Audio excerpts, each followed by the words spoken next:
Con más robos de la unidad de gestión del riesgo querían callarle la boca a Sneider Pinilla y Olmedo López para que no se descubra la corrupción en dicha unidad. E incluso para poder justificar ese robo y poderle dar el dinero a los testigos, se ofrecieron a decir que esto era producto de la aceptación del Consejo de Ministros y que si querían podían llevar al presidente Petro como testigo para probar que estos dineros de los contratos que se iban a realizar para unas plantas de desalinización en La Guajira eran aceptadas por el Consejo de Ministros y por el presidente de la República y que de allí se iba a sacar el dinero para callarle la boca a Sneider Pinilla y Olmedo López. Miremos la información, compartamos. Por algo será que quieren callarlos, después ¿cómo querrán callarlos?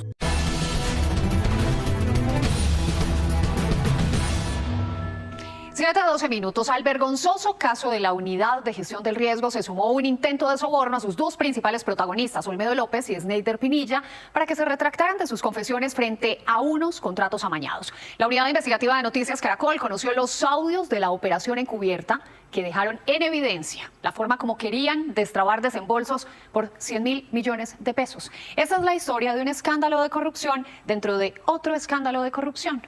Noticias Caracol investiga. Como si ya no fuera suficiente, al escándalo de corrupción de la unidad de gestión de riesgo le surgió otro escándalo. Un soborno millonario para tratar de comprar a los confesos delincuentes y hoy delatores, Sneider Pinilla y Olmedo López. Los protagonistas de esta historia son Luis Carlos Barreto, ex subdirector para el conocimiento del riesgo de la unidad de gestión de riesgo, y el abogado Edgar Eduardo Riveros Rey, capturado el pasado 5 de septiembre. La fiscalía descubrió que Riveros, como emisario de su amigo Barreto, ofreció 13.000 millones de pesos a los testigos, 10.000 millones de pesos para Olmedo López y 3.000 millones de pesos más para Sneider Pinilla. Señora juez, pues es todo un plan criminal para cometer este delito de soborno en la actuación penal. El objetivo del soborno era que Pinilla y López se retractaran de sus acusaciones sobre irregularidades en 8 contratos por casi 100.000 millones de pesos en La Guajira que, según los testigos, habían sido amañados por Luis Carlos Barreto y su padrino político César Manrique, hoy director del Departamento Administrativo de la Función Pública. Estos recursos habían sido trasladados desde la Agencia Nacional de Tierras y por cuenta del escándalo no se habían podido desembolsar. Para destrabar esos pagos, Barreto y Riveros, según la Fiscalía, intentaron tapar la corrupción con más corrupción. Y la idea era que ni Olmedo López ni Sneider Pinilla siguieran hablando de los contratos en los cuales estaba involucrado Luis Carlos Barreto Gantiva, Pedro Rodríguez, César Manrique. La génesis de este soborno se remonta al 26 de julio pasado. Ese día un veedor llamó a Gustavo Moreno, abogado de Sneider Pinilla, para decirle que Luis Carlos Barreto quería buscar un acuerdo con la Fiscalía y que deseaba conversar con él al respecto. La reunión se hizo sobre las 10 de la mañana en el Hotel Doubletree de Salitre y a ella asistió también el abogado Edgar Riveros. Después de una breve charla, Riveros le hizo la primera oferta a Moreno. Un par de horas después, Gustavo Moreno le denunció a la Fiscalía lo ocurrido y así relató lo que pasó. El abogado Riveros me dice, necesito que Sneider saque un contrato de los que ya mencionó en su cooperación por valor de 42.000 millones de pesos, porque ese contrato está a punto de pagarse y ahí es donde me hace el ofrecimiento económico. Hay una plata para ellos y para usted, que es alrededor del 5% o de 3.000 millones de pesos. Ese mismo día, los fiscales del caso de la unidad de gestión de riesgo se reunieron de urgencia con Moreno y acordaron la figura de una agencia encubierta para grabar nuevas reuniones y obtener la evidencia del soborno prometido. En 72 horas, dicha resolución ya había sido firmada. Desde entonces, los 3 encuentros siguientes con Edgar Riveros fueron monitoreados por la Fiscalía y ocurrieron el 29 y 31 de julio y el 6 de agosto. La instrucción que le dieron a Gustavo Moreno desde la Fiscalía era que le siguiera el juego a Riveros. En esa afanada y desesperada estrategia de desprestigio de algunos defensores, toman esas partes para engañar a la opinión pública. Los audios claves de esas reuniones fueron obtenidos por la unidad investigativa de Noticias Caracol. En una primera grabación del 29 de julio, Riveros le cuenta a Moreno que el escándalo de la unidad de gestión de riesgo tiene los contratos que maneja Luis Carlos Barreto parados y que ellos necesitan que los paguen para poder mover los sobornos. ¿Qué está perturbando los contratos? Ellos hablaron de millón de dólares para la unidad. El señor Barreto fue que por el momento una serie de contratos. Efectivamente, entre esos contratos están por el 2000 y la situación. Entonces, ¿qué es lo que le digo?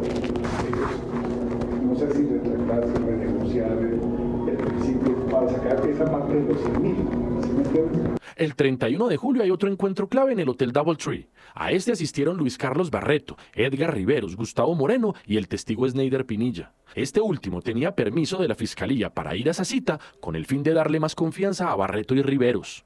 Allí Riveros explica en detalle que el soborno de 3.000 millones de pesos para Sneider Pinilla saldría de un contrato de plantas desalinizadoras en La Guajira por un valor de 42.000 millones de pesos. Entonces, digo, para evitarnos todo este drama de pelea jurídica, y mientras tanto nosotros permitamos, hermano, ¿por qué no sacar esos 100.000 del tema que usted tiene? De que si no giran lo de plantas, nosotros sacamos de ahí y les esperamos a ustedes. De ahí se le puede cobrar como 5% para que tengan ustedes. Porque ahora necesitan recursos, ¿no? ¿Y eso se traduce en cuánto? 5% de 100.000 son 5.000. ¿Por qué cuánto? Y lo de 42.000 es lo de las plantas. Yo me encargo de eso, no se preocupe. No sé si jurídicamente nosotros vamos a ayudar a más conocer el proceso. Llegar a apartar ese tema para que hasta nosotros podamos decir que realmente esto no está contaminado y siga su curso. Con esto último, el abogado Riveros lo que quería era que ese contrato quedara limpio de sospecha. En la charla, además, detalló cómo se sacaría el dinero para Pinilla de un contrato público. ¿Y cómo sería el tema de los premios? Para que Sí, ya. Como esto es un giro que es va a girar el 50% acá. Del primer giro podemos sacar 1.000, del segundo giro 8.000 y del tercer giro 8.000. Para rematar, Edgar Riveros les dijo sin rodeos que lo mejor era que Sneider Pinilla y Olmedo López se repartieran el soborno en una causa común. Esos perdidos sacan los paqueteros. ¿Por qué creen? Porque no todos los seguidores son nosotros. Igualmente los dejo quietos, repartan dinero. Esto que tenga causa también. La estrategia de Edgar Riveros y de Luis Carlos Barreto con el soborno era clara: tratar de que Sneider Pinilla y Olmedo López se retractaran de las acusaciones de los 8 contratos amañados en La Guajira y luego darle un soporte jurídico a esas contrataciones, como resoluciones del Gobierno Nacional, actas del Consejo de Ministros y sentencias judiciales. No quiero mencionar el tender porque están aprobados y los contratos que se nuevos 100.000 fueron concertados por las autoridades indígenas y ahí están las actas. En ese momento, Gustavo Moreno le preguntó a Riveros que si en todo caso no temía que las investigaciones de los organismos de control pudieran descubrir irregularidades en esos contratos por 100.000 millones de pesos. Bueno, y del tema de los 100.000 le pregunto. Eso ya salió, creo que la Contraloría Vinca abrió investigación. Sí, claro, todos seguramente van a abrir y Procuraduría, todo el mundo va a abrir, pero todos la están abriendo con la noticia que hubo en la Fiscalía. Sí, nada más. No más.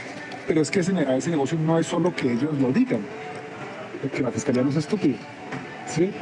La Fiscalía va a seguir investigando, pero si yo le pruebo a la Fiscalía que eso viene del Consejo de Ministros, si yo logro traer como testigo al presidente, ¿sí me entiende? Si yo logro entregar las actas que se firmaron con las comunidades indígenas donde se programaron esas inversiones. Para darle apariencia de legalidad a esos contratos amañados, Riveros incluso aseguró que Barreto le iba a entregar los soportes de las actas del Consejo de Ministros, donde se dispuso que debía atenderse el problema del agua en La Guajira. Yo me voy más cerquito con mis carros y yo le digo, bueno, búsqueme, hágame llegar, escaneeme las actas o hágame llegar con una copia de las actas para mandárselas a mí. Sí, en prensa, no importa. Pero habíamos quedado en que...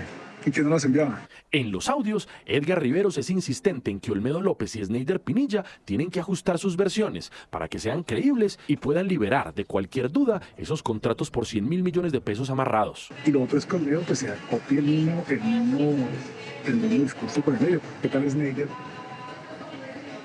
Haciendo la tarea, cumpliéndola con nosotros y vaya Olmedo y no le cuento la tarea, ¿sí me hago entender? ¿Qué tal Sneider diga, no, yo realmente no sé, no me consta, a mí no me consta, yo fui lo que escuché, pero no me consta, un ejemplo. Y Olmedo diga, no, a mí sí me consta, o yo sí me entiendo. Las pruebas en poder de la Fiscalía parecen contundentes en contra del abogado Edgar Riveros y de su amigo Luis Carlos Barreto. Quien queda además muy comprometido con estos audios es César Manrique, director de la Función Pública y supuesto jefe político de Barreto. Para la Fiscalía, Manrique hizo parte del entramado criminal que saqueó la unidad de gestión de riesgo, pero él insiste en su inocencia.